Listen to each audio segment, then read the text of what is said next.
Presented to you by Talking the Line Sports Media, a sports gambling podcast by bettors for bettors, connecting you with the brightest, sharpest, and most electric personalities in all the sports gambling industry. So as always, pull up a chair, open up your mind, and get ready to receive knowledge you won't find anywhere else. We can't thank you enough for joining us, and we hope you enjoy. This is Wise Words.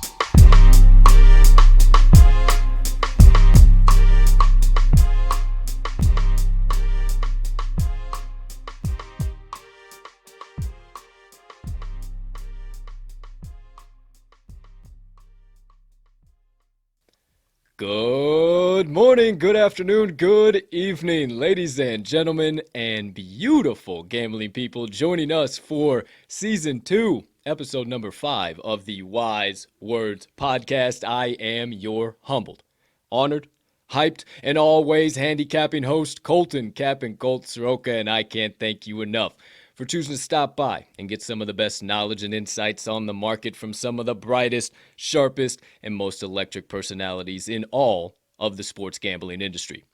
Now, my friends, if you ask me, but who am I think we've had one hell of a start to Season 2 here. Electric guest after electric guest, you know it, brightest, sharpest, electric, and I do believe we have another man that fits into all three of those categories joining us on today's show.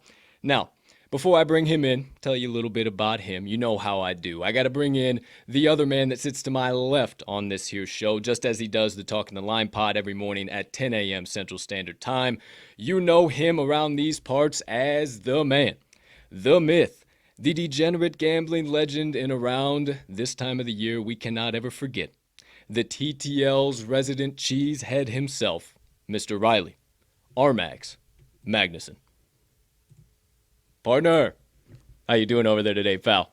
My man, I am doing absolutely fantastic. I am so excited to get to talk to today's guest. As you mentioned, it's Season 2, just clipping along with fantastic guest after fantastic guest. And this is kind of our de facto Christmas episode of the Wise Words podcast. And, we're getting to the spirit. I don't know if we have any Christmas questions planned. I guess I didn't, but we can. I feel like we just need to embrace the old Christmas vibe on today's show. I don't know what you think about that. You know, I'm glad you took it down that path. Merry Christmas, Mags. Merry Christmas to all of you, and we'll soon say Merry Christmas to our guests. But hey, it is kind of our de facto Christmas episode. Bears playing today, time of recording. Hopefully me wearing this hat does not make me look like too much of a dumbass come airing of this on Wednesday. You wearing your Packers hoodie, they already got your cash. Victory Monday, yada, yada, yada. You know the drill. Well, partner, before we dive deep into it and I bring on in today's guest of the day, anything else from your side? Any late breaking news? Anything you got to dish out before we get on into it? Unless I've got a time machine for some Wednesday breaking news, I'm ready to get rocking and rolling, my friend. All right. Well, without further ado, I ain't got one of those, so I don't think we're getting any future advice or news. So without further ado, I also don't have Biff's Almanac, so I forgot it in at the other studio. So without further ado, my friends, our guest gracing us with his presence for the midway point of Season 2 is one of the brightest and most recognizable names in all the sports gaming industry. Now, me and Mags, we have talked on some of our other shows. We've been following him since we entered into the industry ourselves, and we are incredibly honored that he has taken the time out of his busy schedule to share his knowledge and insights with us today. He is a Penn State alumnus and holds a bachelor's degree in broadcast journalism, so you know he is the right man to be gracing us with his presence on this show. He's held multiple positions across the sports media industry, like Assistant Director of Media Relations and Athletics Communications at LaSalle University and Florida Atlantic University, two teams we like cashing tickets on, Internet Managing Editor and Sports Director at multiple Michigan-based news stations, Video Editor, Sports Director, and Broadcaster for multiple New York-based news stations, and let me not forget, play-by-play broadcaster for the Big Ten Network and ESPN. Just who are we talking to here, Mags, today? Oh, that's right. You might recognize him from his most recent gig as the on-air host for the Morning After presented by Sports Grid, friends of the show, or maybe some of the betting content that he did for FanDuel Sportsbook. Outside of that, my friends, ladies and gentlemen, degenerates, gamblers far and wide, it is my absolute honor and pleasure to welcome in sports betting analyst and content creator with over 10 years of experience in the industry and the current lead betting analyst at Pickswise, Mr. Jared Smith. Wow. Welcome Colton, in. That was impressive, my man. That was I feel like I was going through all of like those stops along the way of those jobs and thinking about all the awesome experiences I had. I think that's been the best introduction I've ever received on any show. So I appreciate that a lot, Colton. Thank you so much. Many thanks from you. Thank you for joining us, taking some time to hang out with the TTL crew here today. I know I can speak for Mags. We are more than honored to have you on here. And if you haven't caught an episode of the show before, I know I told you pre-show, hey, I like to knock it out of the park. I'm the hype man. I do a little bit of research. I set the tone, the vibes that are coming, and I think I found my niche in the industry, honestly, Jared. I respect it. Michael Buffer better be careful. Hey, that's what I'm saying. The Bruce, too. I'm telling you, I'm coming for the jobs. I'm telling you, no more content, no more handicapping. I am just doing intros from here on out. But once again, Jared, thank you so much for stopping by, my friend. Let's not waste any time. I know you're a busy man, so we'll get right on into it here today. Tell us a little bit about your time in media. You've obviously been in sports media for one way or another the better part of a decade, and then kind of how the opportunity, I will put it as, to enter the sports gaming industry and creating media there presented itself, and what's kind of been the most rewarding part of where you find yourself now today? Great questions. I mean, I think, the start for me happened like a lot of other broadcasters that were, in journalism school. You want to either be a play-by-play guy or maybe you want to be a reporter or an anchor for a television station. I was on the radio side for a number of years. That was where I got my start. Actually, prior to working at those two schools, FAU and LaSalle, I actually was the number 2 broadcaster at the Trenton Thunder, which really kind of like that actually was kind of where I consider my career kind of starting.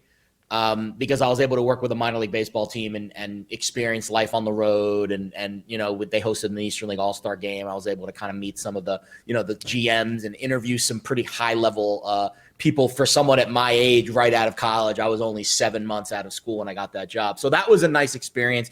And then I kind of made my way through the journalism world, eventually ended up in Michigan doing television. So I was radio for a long time, doing play-by-play at LaSalle and FAU. And then I just kind of, got an opportunity to cross over into the TV world. But I had to move to Flint, Michigan to do it, which was, outside of my comfort zone, being an East Coast kid, Philly, Penn State, and then all of a sudden I'm moving to Flint, Michigan. But an amazing experience, gave me a lot of those on-air skills that I've kind of taken with me and started to build a lot of those skills. And then eventually I just got sick of Michigan after working there for about 3 years across those stations that you mentioned. And I had to move back to the East Coast. So I made it back to New York, worked in New York City for a while, did a lot of the behind the scenes work at SNY, which really, again, I tell this to everyone who wants to be on air. If you don't know how to do the things that get you on air, writing, editing, video, shooting, you are not going to reach an on-air level because it's just, you have to know how to do those things like the back of your hand so you can focus more on the on-air product when you do get those opportunities. And then I had a weird thing happen to me. I decided to leave the business actually in 2018. I got married, which was a decision that obviously people make when they want to, not work in sports anymore because it's really hard to do both. Sure. And I had an opportunity to get into the finance world actually. And that was not something I loved doing because I hated a 9-to-5, but the finance world, if I didn't take that step and leave my comfort zone and leave broadcasting and get into finance, I wouldn't have been prepared to then re-enter the broadcasting space a couple years later into a gambling role. Because I was always a gambler. I've been gambling since I was a kid, since I was like 16 years old. But we're dumb when we're young, and we make stupid bets when we're starting out in gambling. But learning the financial side of it really shaped risk, buy low, sell high, a lot of those things that I talk about and tweet about every day. it made me a much smarter person.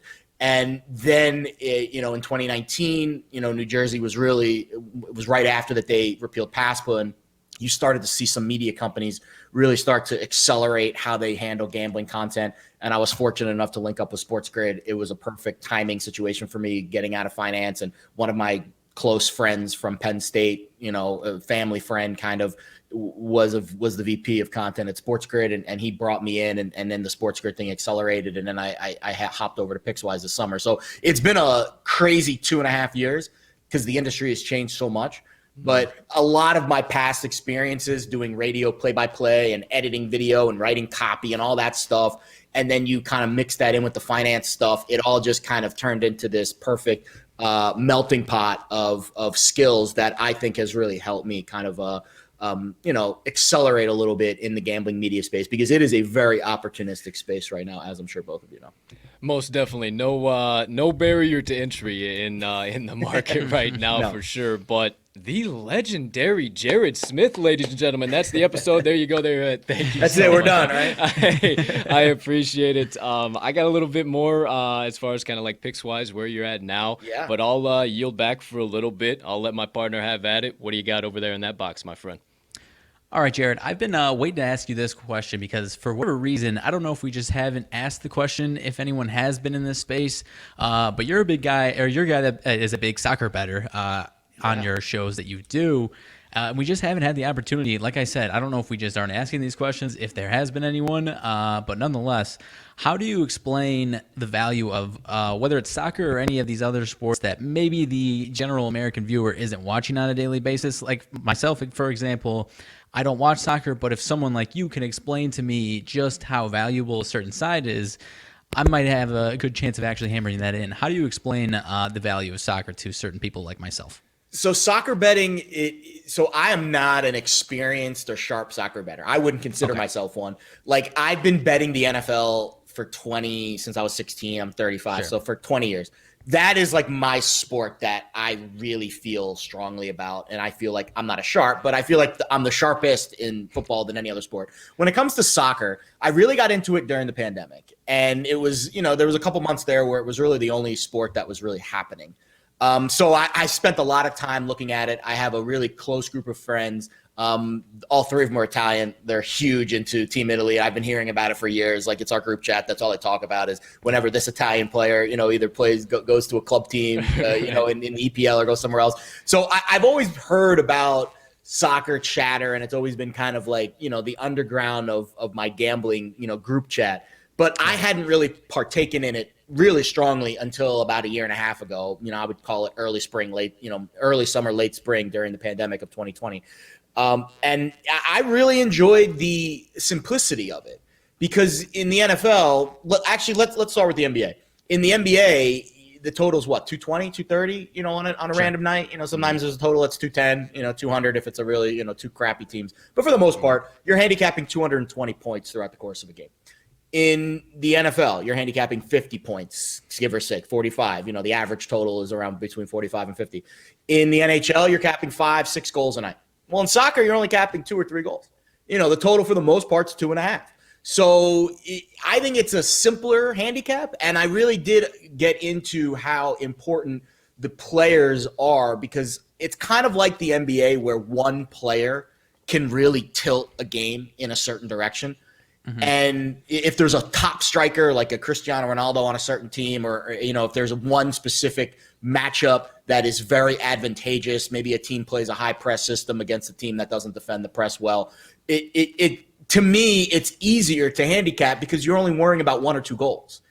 And so that's kind of why I fell into it. And then obviously the nicheness of it, because other people aren't betting it, inherently I see more value in betting it. And that it can be tough because there's a lot of people that only like to bet on things that they watch, which I totally understand. And I am not watching the Norwegian soccer, second-tier soccer division that I'm betting on at 9 a.m. on a Saturday. Like, I'm just watching the numbers on the screen, and hopefully they light up in my favor. But I do feel that if for long-term, we're all long-term bettors here, right? It's not just like a week. We're doing this probably for our lives.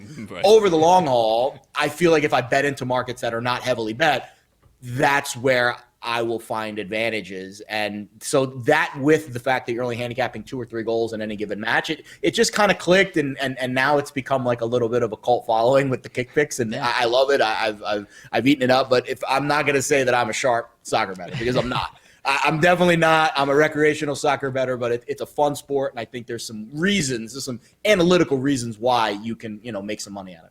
Yeah, 100%. I mean, I don't want to speak for Colt because he had some moments during the pandemic as well where he'd come to our show with a couple things like that. And I'm just like, what are you talking about? Where did you find this stuff? And then I hammer it in alongside him. And yeah, I check off right box. But I'll take it back to you, partner. Because like I said, correct me if I'm wrong, Colton, I don't think we've had a single, soccer question on this show through 14, 15 episodes, have we?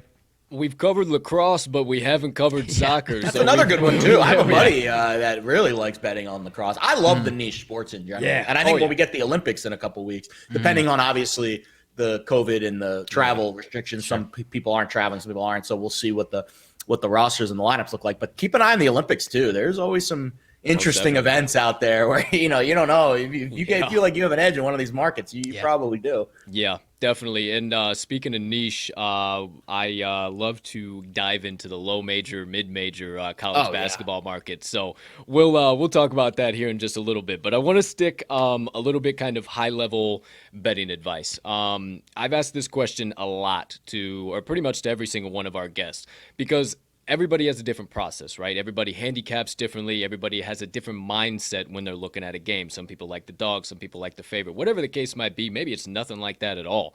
But, Mr. Smith, what would be your number one piece of advice for the first-time bettor that just downloaded XYZ Sportsbook or just walked into ABC brick-and-mortar facility, but at the same time, the Daily Degenerate can add to their daily process and make them a better bettor as well? Tough to distinguish those two, I would say. If you're literally fresh out and you're literally just downloaded the app, you've never made a bet in your life, I would bet games that you watch, because I think it'll help you absorb information better. For example, if you're just watching a game, and maybe this is me because I'm a total degenerate and I just think about these numbers in my head 24/7. Yep, exactly. When I'm watching a game that I have no action on, I do feel a level of detachment from it. Where I'm not looking at those little moments, those little edges, those little plays, the 5-yard penalties and this and that take place over the course of the game that either increase or decrease your probability of winning. So even if it's just $1, I recommend everyone, if they're just downloading an app for the first time, bet on as many games possible that you're watching. Even again, if it's just $1, because that attachment that you have to the game will increase, and then you will pay attention to more things, which will help you absorb more things for future bets. Because again, none of us are doing this for one night. This is the long haul. We're doing it as a hobby. Probably the people that are watching this show probably are not professionals. If they are, then you're attracting a great audience. But for the most part, you're probably attracting a recreational audience that wants to do this over the long haul. And the goal is to keep your bankroll as long as possible. So if you're putting in $100 for the first time, bet $1 on every game you're going to watch that day, even if it's just $1, because it'll help you absorb a little bit. To the people that are a little bit more experienced, usually the first place I start, especially in the non-NFL markets, the markets that are a little bit more nuanced, NHL, soccer, maybe Major League Baseball overnight lines, I like to know where the initial line move is. Even if it's not the side I'm going to end up being on, that to me is the first piece of information that I want to build my platform on. I want to know who the sharps are on and where the initial line move is. Then I will try to figure out why the sharps are on a single side, and if I agree with that side, because I will not just base my bet solely on where the line moves and where things kind of settle. I think it's an important thing. Again, I'm not a sharp. I'm not a market maker. There's real smart people out in Vegas that do this for a living. They run bets for a living. They're way ahead of the markets. I want to know where their money is. Right. And if I can figure out where their money is, then I can figure out, all right, what's the threshold for me to get my money in? Because, in theory, the line's already moved once I'm making the bet if I am backing a sharp side. So it's a little nuanced because I don't always back the sharp side, but I like to know where the sharp side is. And then I'll start to dive into trends and injuries and matchups and those normal things that we look at. But my first instinct is always, where's the smart money on this game? And do I agree with it? That's always my first instinct anytime I'm looking at a game.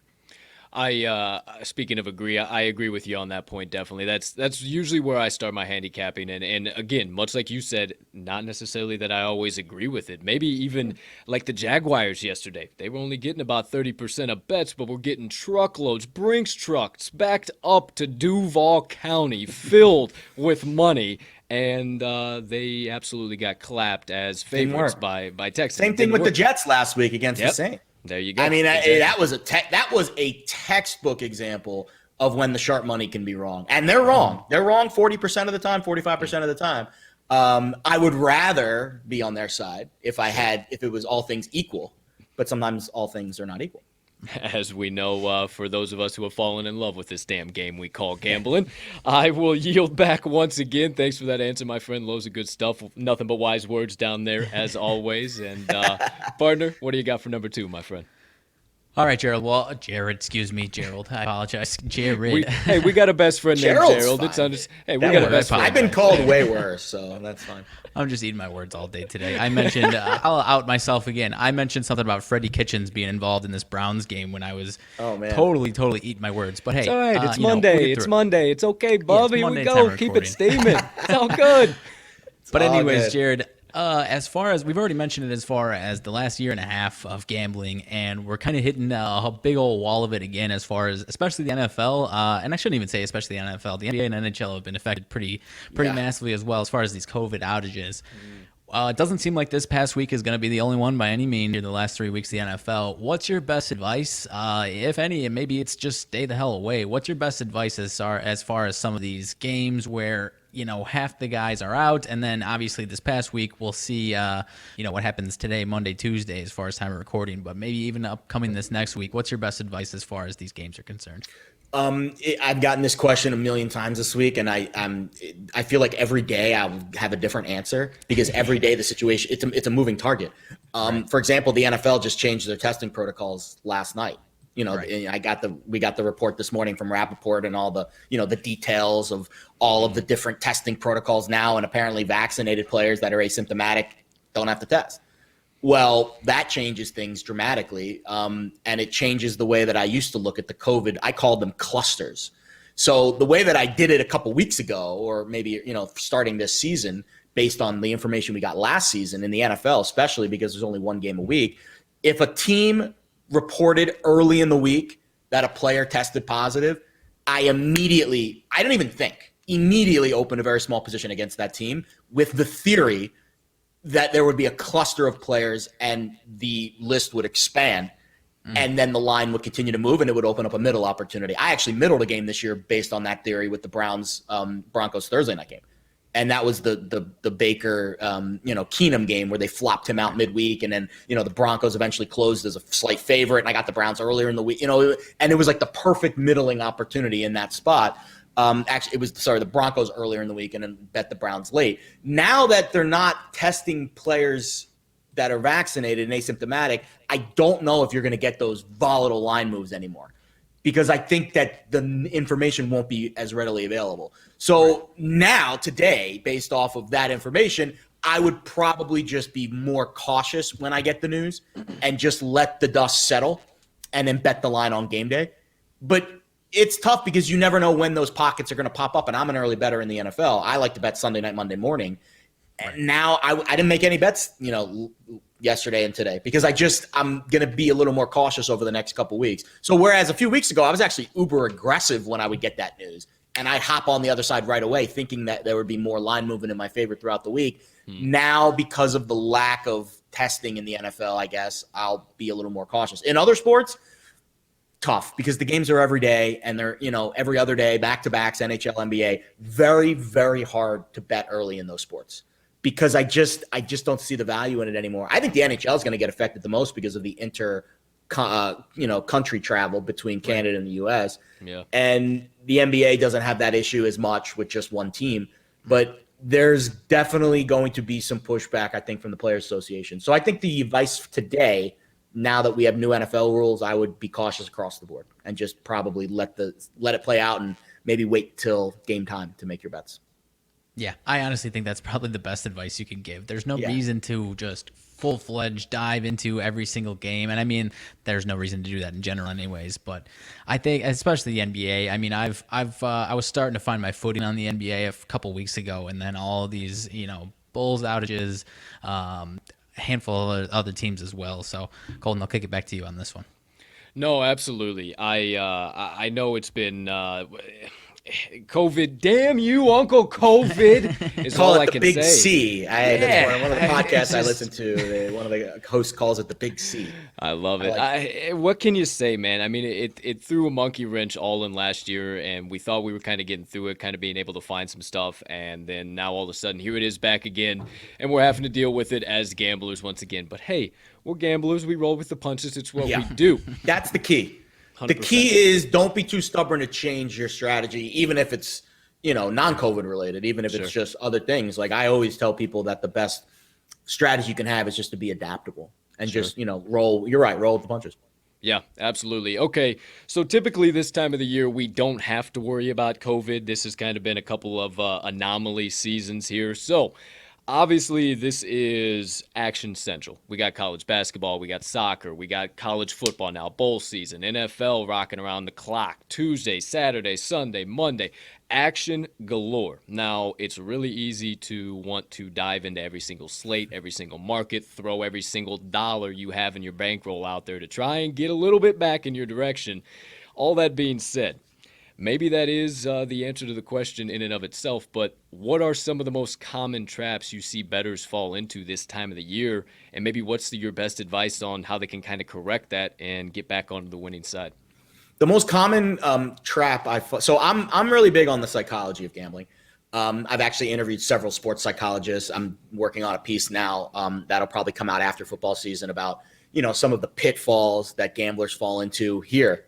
And nothing to do with what happens on the field. I actually, once I make the bet, in my eyes, I try to detach myself as much as possible from the emotions of it. But the preamble, I do kind of get not emotional, but very intellectual with how I kind of, try to piece my bets together. And the biggest pitfall I always see is the classic gambler's fallacy, which I presented this question on social media before, and I'll give it to you guys. I'm curious what your take is. You just, you walked into a casino and, the coin toss is one of the games that they play. And you walk up to the dealer and, they have to tell you what the past, just like roulette, they have to tell you what the past X amount of numbers were. So you walk up to the dealer and the dealer says, sir, the last 100 flips have all been tails. Does that change your bet for the next flip? It can't be tails again, right? I mean, come on. Yeah, exactly. Or tails are hot. You're gonna. Tails are hot.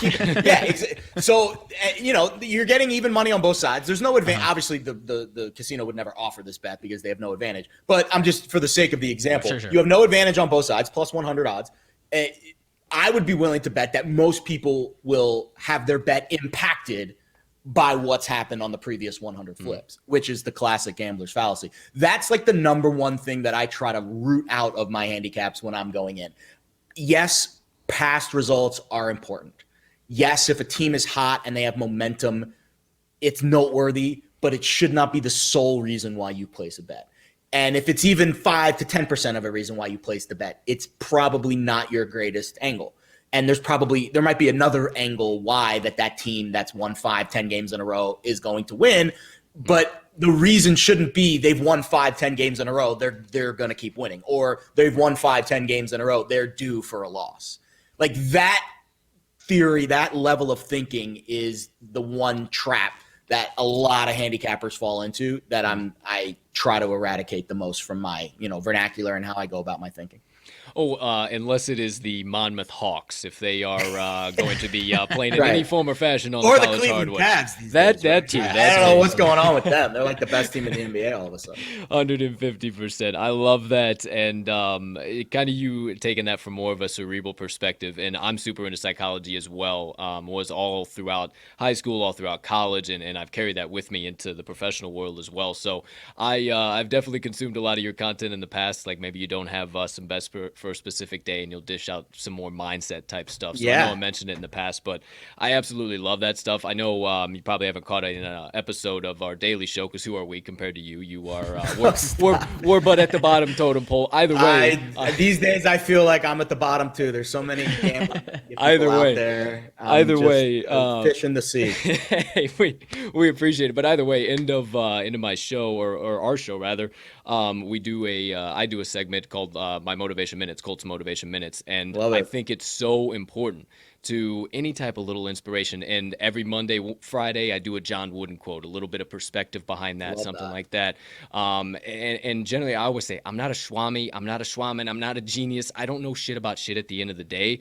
All I know is a couple key things that have helped me survive this thing called life. And that's what I really appreciate you too, that any of that content that you put out, that's what it's been. And I really appreciate that. And especially the cerebral avenue you took that last question. I really appreciate that for sure. So I yield back once again. Partner, what do you got over there, sir? All right, Jared. It's been a few episodes since I've been able to ask this. Season 1, I asked it to just about everyone. Are you, and because everyone gives just about a completely different answer. Are you someone that enjoys or feels comfortable betting on teams, against your teams, or not at all? Do you find edges on that as far as your favorite teams are concerned? I think you're lying to yourself if you don't mentally place a bet on your favorite team every single game you watch. Yeah. Like there are people out there that will say, I don't like to bet on my team. It's a jinx. It's a voodoo, whatever voodoo doll they have. I get it. I understand there's a superstition involved with it. So you might not want to actually place legal tender on that team. But mentally, again, between the ears, cerebral, you place a bet on your favorite team every single time you watch them because you are emotionally invested. You either win or lose emotional currency every single time you watch your team play. So in my eyes, you already have a preceded investment in that team. Now, if the odds dictate a different kind of play, I understand. For example, with me, it's Penn State. I make a bet on Penn State every week, whether I bet them or not. I refuse to place real money on them when they're a favorite because I don't want to root for them to win and me not win.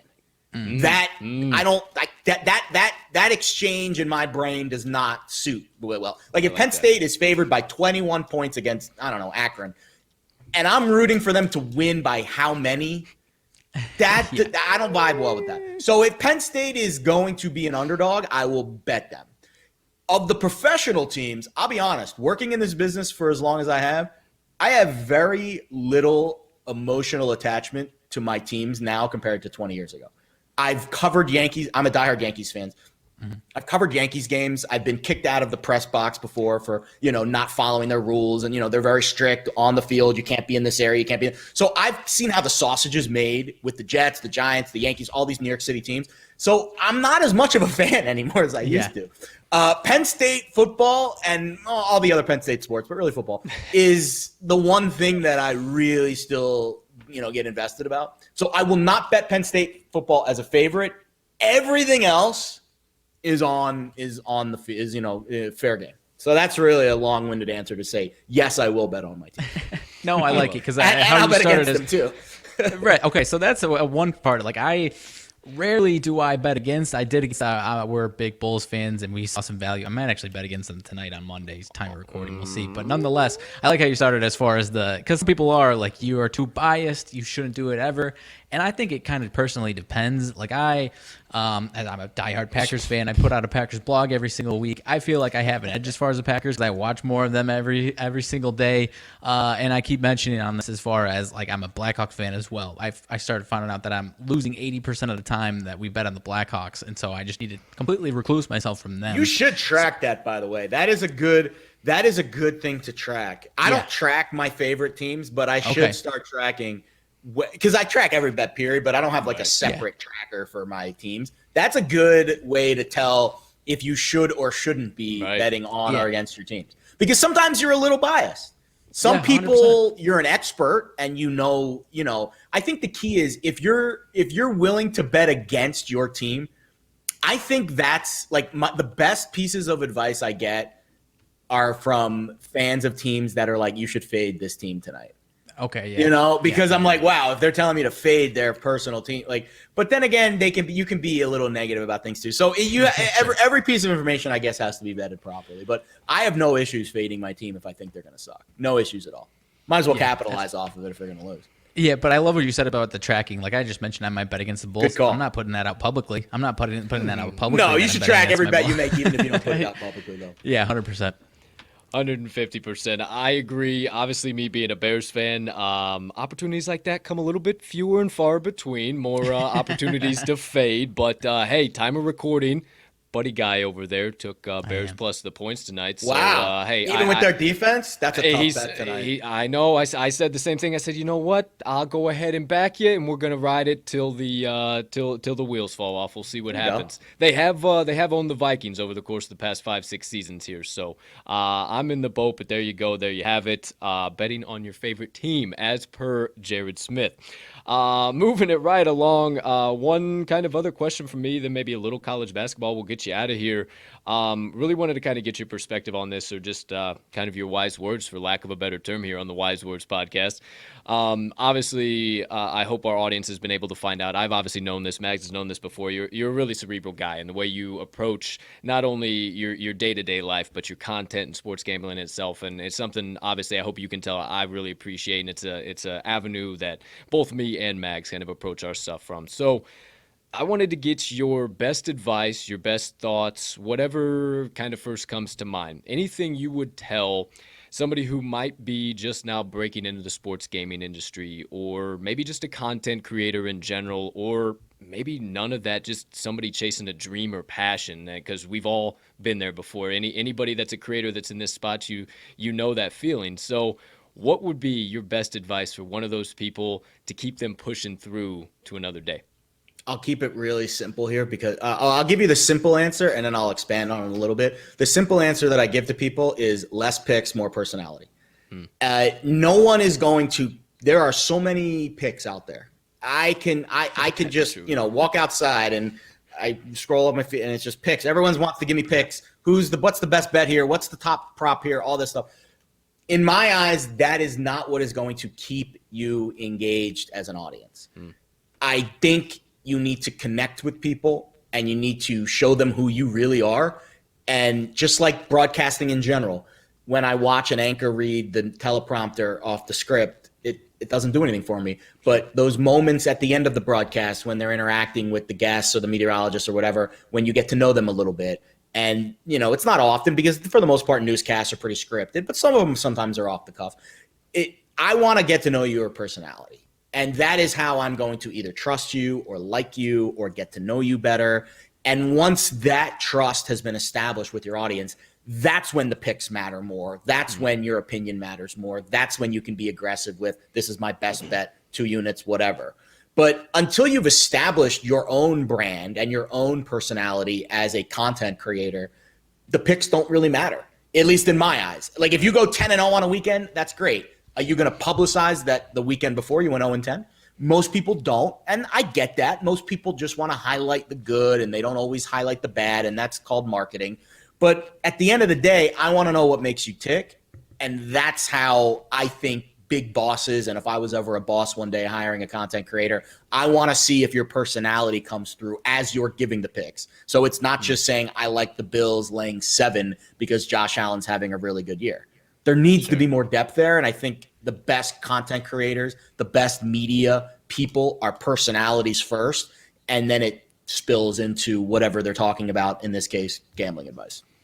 More personality, less picks. I absolutely love it, because that is the exact reason why we got in the industry. We saw, you just said it, you can scroll through Twitter for an hour and there is pages with no nameless faces, random avatars. They got their 15 best bets today, the 5-unit mega whale, bookie bankrupter, 5,000 double max play. I mean, you can see it, and that's why Vegas Dave's made a living off of it. There you go. A nice living, may I say. Yeah, absolutely. But in the court of public opinion, as a content creator, he's not very valued. He's just a guy that makes money because he can market himself. So don't be that. Don't be the guy that cares about more. Don't be the guy that cares, or the girl that cares more about the picks than the personality, because I want to know, like, if I was ever hiring someone and I watched them and it was Vegas Dave, I would turn it off immediately. All right, enough of that rabbit hole. Without further ado, yeah, we honestly, that's why we got into it, and we just we wanted to bring that personality, and that's something, again, we appreciate you for. You bring your own personality, your own flair, your own spin. You're not just a robot when you come and do your content, and that's something I know both of us can really appreciate. And also that transparency you mentioned. Every single day, regardless of what happens, the first thing we do on our daily show is we pop it up big as hell on the screen. Hey, look, I went 0-4. I suck sometimes. It happens. But stick with me. We're going to go right back to 5-1 tomorrow. Don't you worry. We'll just keep doing it. But yeah, that transparency and really having that personality, I love those answers. I love that. That's great stuff, and can definitely be applied not only in sports gambling in that avenue, but any industry you might be chasing 100% too. In the media industry in general, I think we need more personalities and less people that just want to be famous. You know, show me why. Show me why. What do you have to offer? Don't just give me a pretty face or a nice spin. Like, there's got to be some texture there. I love it. I love it. I love it. Well, hey, that's a hell of a way to end things on my side of the screen. Partner, anything else from you, good sir? I guess as far as my last thing, I was going to wrap it up, but as far as last thing, kind of building off that, would you say that's why consumers are kind of flocking towards sports gambling a little bit more? The people who actually kind of, I don't want to name anyone that's not in sports gambling, that has huge shows that'll say an extremely hot take, and then a month later they say the exact opposite thing without really acknowledging their previous horrible take.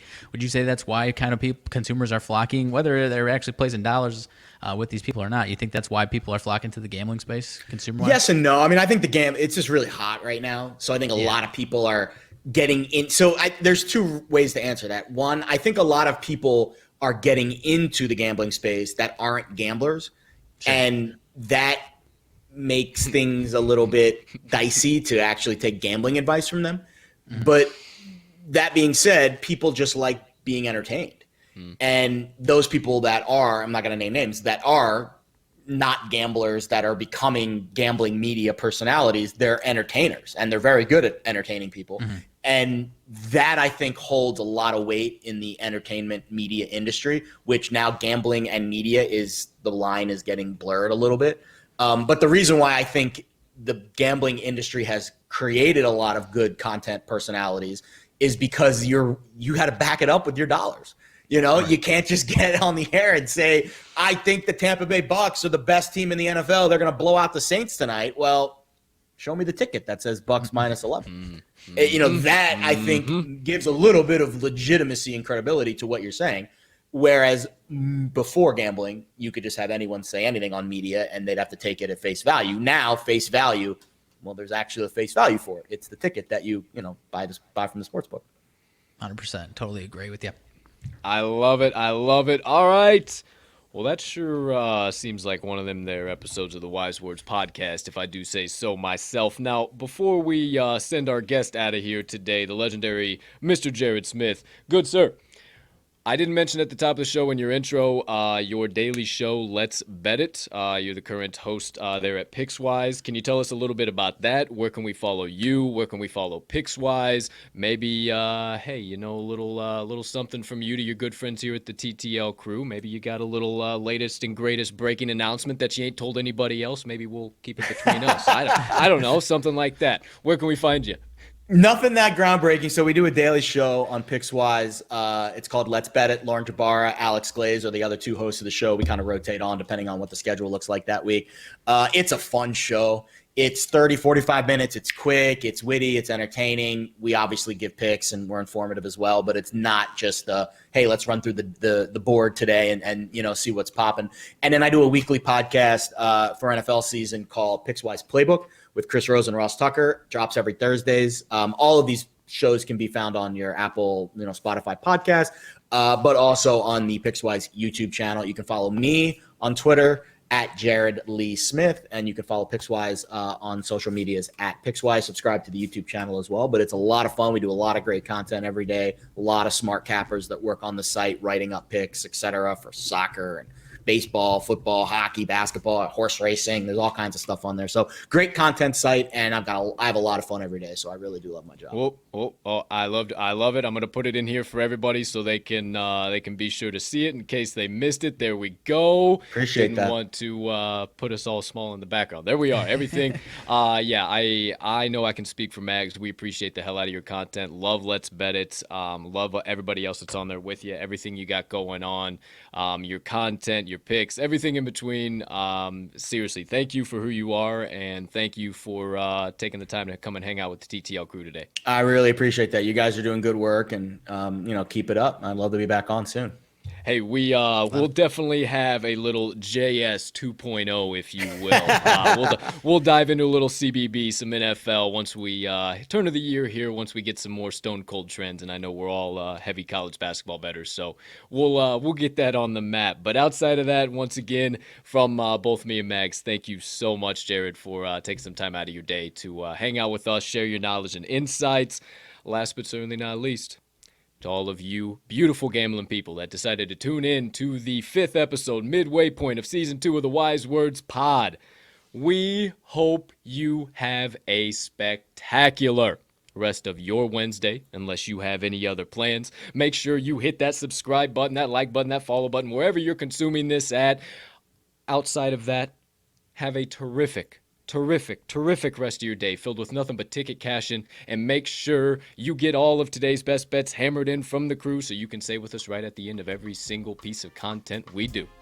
Let's cash some tickets.